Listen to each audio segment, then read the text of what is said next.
Guest ಆಗಿ ಬಾನಂಗಡ Arun sir ಇದ್ದಾರೆ. 36 ಇಯರ್ಸ್ನ ಯಶಸ್ವಿಯಾಗಿ ಪೂರೈಸಿದ್ದಾರೆ.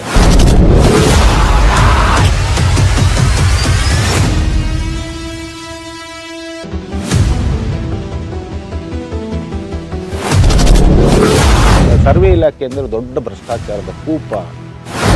ಈಗ ತಾವು ಹೇಳಿರೋ ಮಾತು ಅದನ್ನು ನಾನು ಅಷ್ಟಾಗಿ ಒಪ್ಪಲಿಕ್ಕೆ ತಯಾರಿಲ್ಲ. ಇಲಾಖೆಯೊಳಗೆ ಯಾವ ಸಮಸ್ಯೆನ ಹೆಂಗ್ ಬಗೆಹರಿಸ್ತಾರೆ? ಪಟ್ಟೇದಾರ ಹೆಸರಿದ್ರೆ ಕೊಡೋದಿಲ್ಲ. ಇದು ಬಹಳ ಸಮಸ್ಯೆ ಆಗಿದೆ.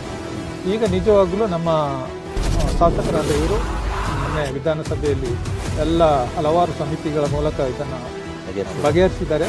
ಅರುಣ್ ಸರ್ ಏನಾದರೂ ರಾಜಕೀಯಕ್ಕೆ ಬರ್ಬೋದು? ಎರಡೂ ರಾಜಕೀಯ ಪಕ್ಷಗಳು ನನ್ನನ್ನು ಈಗಾಗಲೇ ಸಂಪರ್ಕ ಮಾಡಿವೆ, ಪ್ರಮುಖ ರಾಜಕೀಯ ಪಕ್ಷಗಳು. ತಮಗೆ ಏನಾದ್ರು ಕಹಿ ಘಟನೆಗಳು ತಮ್ಮ ಇಲಾಖೆಯೊಳಗೆ ನಡೆದಿದ್ದು ನಿಮಗೆ ಮನಸ್ಸಿಗೆ ನೋವಾಗಿತ್ತು ಅಂತದ್ದು ಏನಾದ್ರು ನೋಡುವಾಗ ಭಾಳ ಕೈ ಮಿಲಾಯಿಸುವ ಹಂತಕ್ಕೂ ತಲುಪಿತ್ತು.